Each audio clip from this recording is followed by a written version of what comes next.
All right, this is when you were doing the Watergate hearings, is when you met, as you've already mentioned, Robert McNeil. Just talk about that working with McNeil at that time. How did you guys get along? And We got along almost instantly well, or got along well almost instantly, to put it better. We had met each other first time, really, on a kind of a deal out in Nebraska when I first went with PBS, and he and Sandy Van Oker were out there for an event for Nebraska Public Television. They asked me to come too, and McNeil and I flew back to Washington together. Sandy had to go off and do something else. And we sat next to each other on a plane, and we started talking about writing and novels and books and stuff. And by the time we got off the plane, we were fast friends. It turned out we ended up living 5 or 6 blocks from each other out in Bethesda, Maryland. His youngest daughter, and our youngest daughter ended up going to the same elementary school, same public school out there. And then when we did the Watergate, we drove every day together, and we sat next to each other. And when that was all said and done, I mean, we were as good of friends as you could be. And he was always, his unlike the cliche of television people, they're cutthroat, anything to get ahead. He was always, and is to this day, extremely generous to me in terms of his time and his mind and his emotional energy. Always wanted me to do well, and helped me tremendously. And he's a civilized man. He's much more civilized than I am, and much more cultured than I am. He really is absorbed in ideas and in a way that is rare. And for somebody. And he always knew exactly what he wanted to do in television. And he was the kind of, a lot of people, you say, okay, now take the keys of the car. So, yeah, but I don't know how to drive. You give the keys of the car to McNeil. He always knew how to drive. He always knew what it is he wanted to do. And so when they went to him, after we had done Watergate, he went back. He was on leave from the BBC, and he went back to the BBC. And then when WNET went over and asked him to come back here to do a program, they just said, "You want to do a program, a nightly program?" He said, "Sure." And he conceived the program, and it involved me in it. And but I was the Washington correspondent at the time for him. well, I want to come back to that in a minute. There's something you said I thought was very interesting, and I want to pursue just a little bit, and that is that he told you that you needed to learn how to do television. Yeah. Yeah. And exactly what did you have to do? Well, what he meant was, or at least what I think he meant, at least the way I reacted, is that the mechanics of it. Right. That I had to be more conscious of the way I looked and the way I delivered things. And you could be the greatest reporter in the world, but if you're stumbling over your words or something like that, McNeil, you could give McNeil the phone book. He could read it in such a way, oh my God, Adams? Robert? I mean, I am not that kind of reader. And he things like pronouncing your words clearly and spending a little extra time. If there's he's got a terrific ear for language. I do not. English is, I'm not that great at English, but some other language I'm really not good at. And but he taught me a lot of those things about just how to be more comfortable, because as he said, if you're not comfortable, the audience isn't going to be comfortable with you. They're going to be saying, "Oh, this guy's about to fall out of his chair. Why in the hell doesn't he comb his hair?" So I later invented a rule we have at McNeil Lehrer, the news hour now. It's called the skivvy shirt rule. And the skivvy shirt rule is simply, I look at the camera and I say, "Good evening. I'm Jim Lehrer, and here's the news." And I'm sitting there in my skivvy shirt. You're sitting in Austin or wherever you are. You say, "Why is Lehrer sitting there in his skivvy shirt?" In the meantime, I'm giving you the news, but you're not listening to the news. You're just wondering why in the hell am I sitting there in a skivvy shirt? So the skivvy shirt rule is anything that distracts from the information goes. That's why you comb your hair. That's why I wear a tie. I have a coat on. If I sat like this, you know, with my tie down, without a coat on, one night on the news, everybody said, "What has gotten into Lehrer? What is this? A new thing?" And they would, I might be talking about war in the Middle East, or I might be talking about a Federal Reserve action. They won't hear me, because the same thing. You can have a piece of hair up, you know. Or I get people who write me about my tie not being as far up as it ought to be, because, or it's a little off to the left. You know, think, why in the hell are you paying attention to this? I don't know why they do, but they do. Very good. Now, so McNeil returned to BBC, Mm-hmm. and you're still in Washington. What are you doing? I'm working for Impact. I'm working, we were flailing around doing various programs, little 30-minute programs from Washington. None of them were very good, and I still was not an accomplished TV, quote, anchor person. And, but we were making it. We did a program called Washington Connection, another one called Washington Straight Talk, programs that nobody's ever watched. You know. Were they like Newsroom? No, some of them were, a little bit. There were all different kinds of formats. We were doing all kinds of strange things. So you were interviewing people? Interviewing people, and I was not a very good interviewer at those times. Why do you say that? What did you? Well, because I'd come out of print, and so if you interview somebody for print, you say, well, Don, what is your position on whether or not we should bomb Iraq? And well, now you know what I mean about Iraq. You know, Iraq's that country, you know, Saddam Hussein, and you're, you know, and you still haven't had a chance to answer. I'm still talking to you, see, and maybe I'm working you over in some way, but you can't do that on television. On television, you're going to ask a very precise question, and you got to ask it in such a way that the audience is with you when you ask the question. So if you're sitting there and anyhow, these are all things I had to learn. And I thought I could, you know, if you can interview people for print, you can interview people on television. Wrong. It's just like saying that you can be a good reporter on television, you can be a good interviewer on television. Wrong. Interviewing is a separate function. It's a separate skill, not art. And but it is a skill. And I had not paid enough attention to learning the skill of interviewing somebody on television, which is get over the fear of dead space. I say, I have in my hand here a document that shows that you ripped off, you know, some kind of organization, and you're looking at the paper.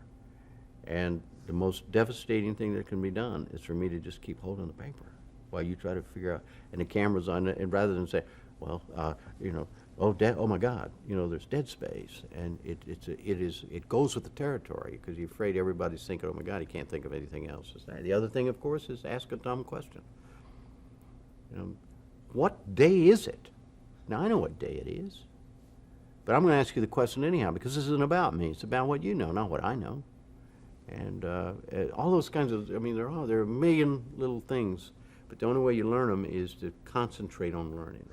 Do you feel like you have a different style than McNeil of interviewing? Sure. Oh yeah. But I would be hard pressed to differentiate them. I mean his style versus my style. We both, because we worked together so long, we borrowed from each other by osmosis, if not just, you know, overtly. It would be hard to draw the lines. Before you do an interview, how much research do you do, and who does it? Do you do it? You have Depends on the interview. If it's an interview involving a running story that I've already done a lot on, then the research and the preparation is minimal. But if it's a brand new story, like I remember the night at 4 in the afternoon, somebody in Utah had come up with something called cold water fusion. It was going to replace dynamite or something. And what is that? Well, you're going to go on live television, run a discussion about it, you want to know what it is. And so And our research, we have a terrific research group here at the NewsHour, and they are reporters plus a separate research organization. They can put stuff together instantly, and of course the internet and the new technology helps that enormously. But they know what we want, they know what we need, and look, it all, whether this is where any kind of journalism, all kinds of journalism are related in one way, and that's what I call the click. If you're going to do an interview, you know when you're ready to do the interview, the click comes. I'm now prepared. I'm ready to do the interview. Okay, you may be writing an obituary for a newspaper. I'm now ready to write the obituary. The click comes. I've got the information. I know what to do. And most daily journalists, I'm sure it's true of other ones, but daily journalists have to know the click when it comes. They have to be able to recognize the click. When is it that I don't have to make another phone call? I've got this story. It could come after 2 calls. It could come after 200 calls. It's just recognize it. Same thing, preparation for an interview is exactly this one. I am now ready to go interview the president about this. I am now ready to go interview Billy Bob, homeless guy, about his life. It's just, you know it. And I mean, after a while you get to know it. I mean, that's part of, it's just the skills that you pick up from repetition. Mm-hmm. Now, during this period of time, you said you were sort of floundering around with Washington Straight Talk and so forth. Is that also the period of time when you did the end of the Ho Chi Minh Trail? Were you involved in that with BBC? Yes, indeed. Yeah, no, that was something I'm very proud of. That was the end of the Vietnam War, and it was a joint production with the BBC, and there was I was the American correspondent. There was a French correspondent and a BBC correspondent. We did it in London, and we used primarily old footage that the BBC had used in covering the Vietnam War, and it was a controversial thing because it took a kind of neutral position on the war. I mean, it wasn't an American propaganda piece. It also wasn't anti-war. It wasn't anti-America, but it just told the story of the war. I think it was 3 or 4 hours long. How did you get connected with that? I was with McNeil had gone back. McNeil was back at the BBC. I was the American public television guy. It was an inevitable thing, and it was a joint project. A guy named Al Vecchione, who was then running Impact, put it together. He asked me to do it. Was McNeil involved in that at all? McNeil was not involved in that. Well, in 1975 is when you became involved, apparently, from what my notes here, with McNeil, with Robert McNeil's report, right? Right, Yeah, right. That's right. And you were what? What was your position? Washington correspondent. And how did that come about? Well, Robin just asked me to do it, and I was then still working. The Impact had gone out of business, and now it had been absorbed by WETA, which is the public television station in Washington. And so I was technically working for them. And when Robin approached me to do this, they had to agree to it, and they did. And that was, again, Jerry Slater, who was then the vice president of WETA, and Ward Chamberlain, who was the president of WETA. They agreed, and eventually they started carrying the program on a delayed basis. It was originally just New York and a few stations in upstate New York. It's called the Robert McNeil Report. And then after 6 months, they wised up, changed the name to the McNeil-Lehrer Report, and here we are. How did that come about? I mean, how did you, go from Washington correspondent to having equal? Well, it began. I was only on once or twice a week, and then I was on 3 times a week. Then after several weeks, I was on every night. And so here again, it's the generosity of Robert McNeil. He said, "This is nuts. I mean, you're on as much as I am. This is crazy."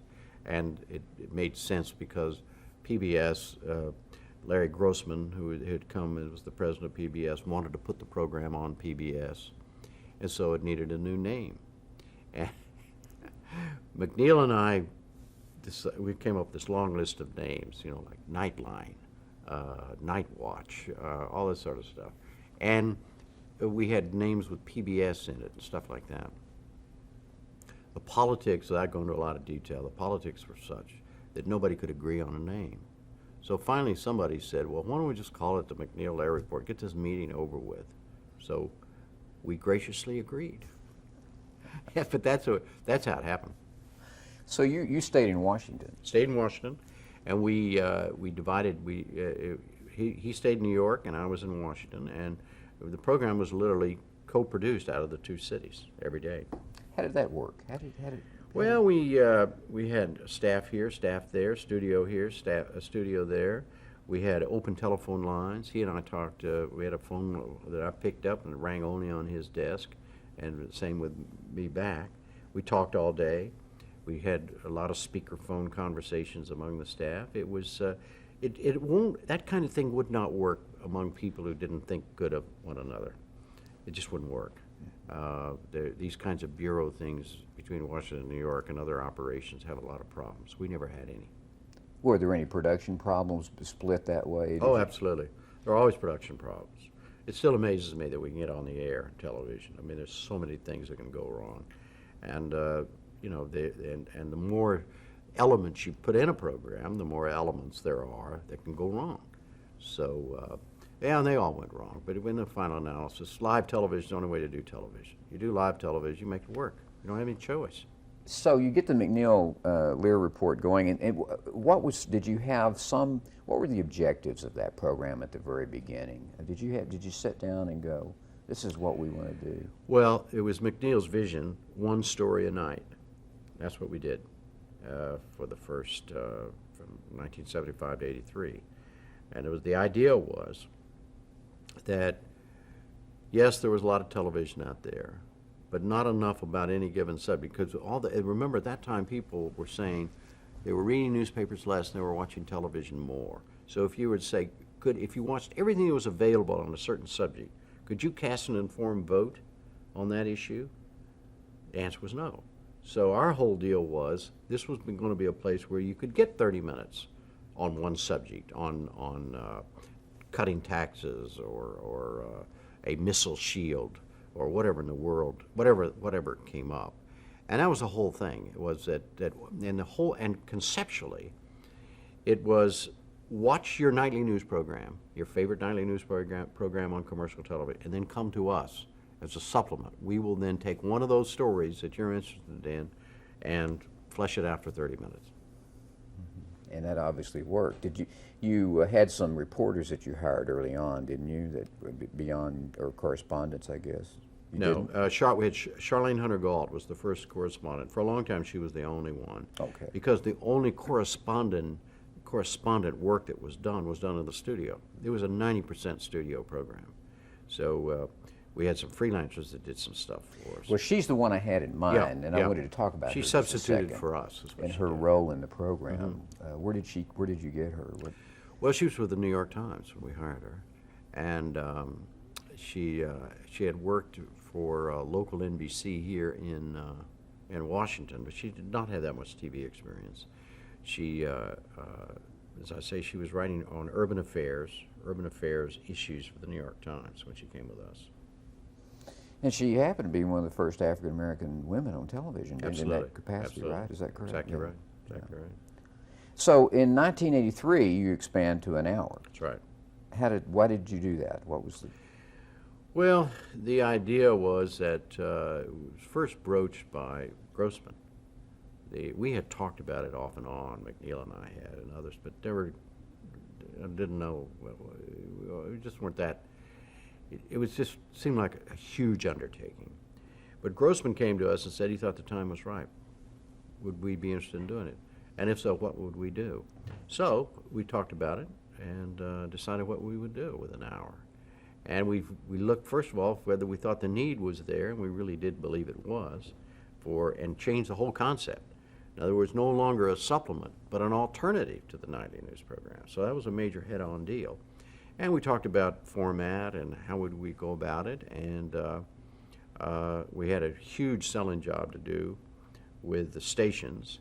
There was a big vote, and we barely carried in terms of the initial support. But within a year, everybody was on board. Within 2 years, everybody was on board. But we had a lot of problems. And the first year was a really difficult year. Well, what was the problem with the affiliates? Well, they weren't sure that they wanted to give up an hour of airtime, early in the evening, for a news. They weren't sure that that was the way public broadcasting should go. I mean, everybody had different reasons, and but the bulk of the majority of the stations did support us, and at least to get us on. And then there was a crucial vote a year later to whether to renew it, and we'd had a lot of problems, and we came close to losing it after the first year, and but we didn't. And so then, Why did you have problems? What were? oh, we did a lot of stupid things. There were problems that we of our own making for the most part. For instance, when we began, I'm embarrassed to tell you this now, but when we started this program, we didn't have a news summary. We sprinkled news stories throughout the hour, and we had all kinds of little. We tried to do too much, and we tried to do so much, and we didn't do things that well. We were just running from hither and yon. And the program was hard to watch because you never knew where the news was. You never knew whether, okay, where's the soft stuff? Where's the hard stuff? We thought that was a great idea. It was a lousy idea. It was complicated by the fact I had a heart attack shortly after we went on the air.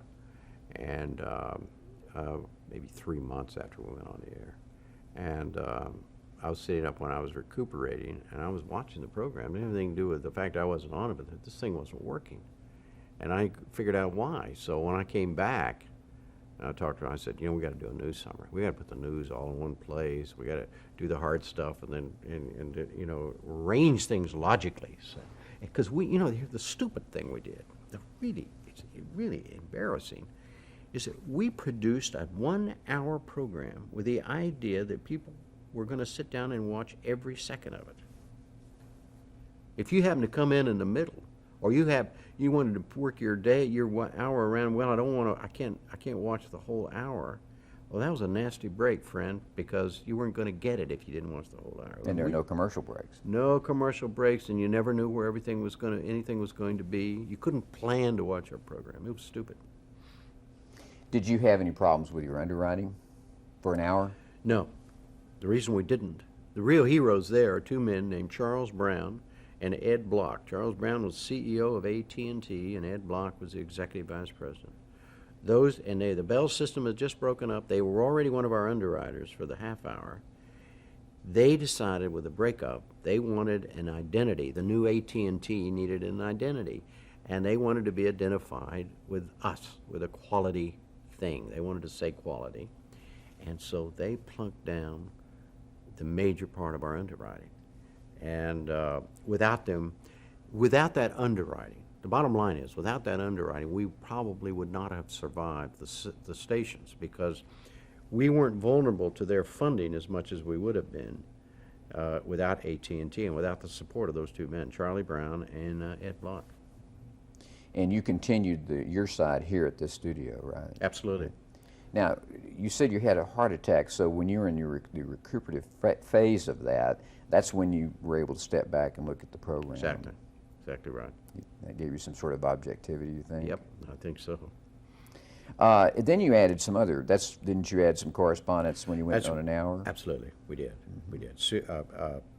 Judy Woodruff came, and that was the major addition, and there have been many others since. And she came from? NBC. How did you get her from NBC? Well, it was Les Crystal's idea. Les Crystal had come aboard as the executive producer of the new 1 hour, and Judy had been the White House correspondent, and then they moved her to Washington correspondent for the Today Show, and he knew her. I didn't know her, and because Les had come from NBC, and Les said, Judy might be interested. So we took her to lunch, and lo and behold, she was.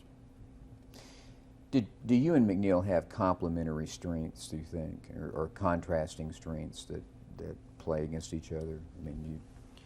Oh, sure. I'm much more. He's much more studious and calmer than I am.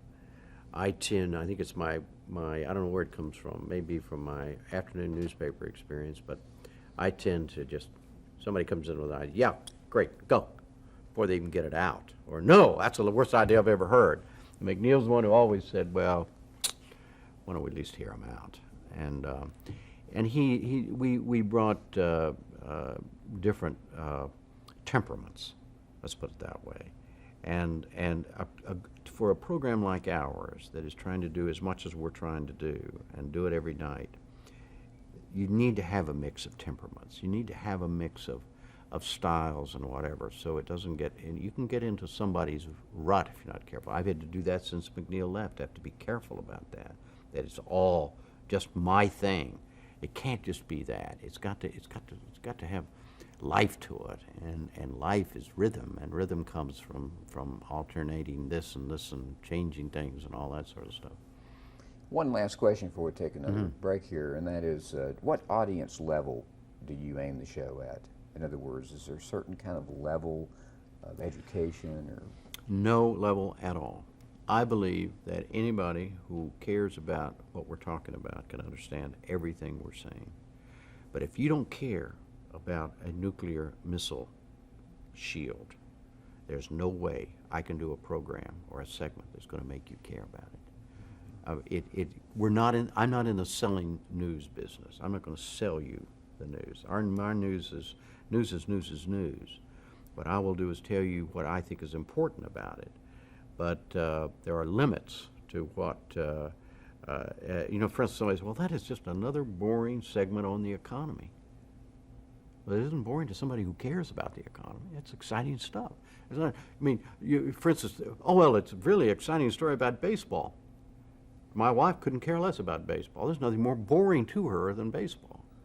Something that might turn me on about politics doesn't turn somebody else on about politics. And so it's, we don't sit and say, okay, now we're going to, one thing that McNeil always said, first readers start here. We do try to do that.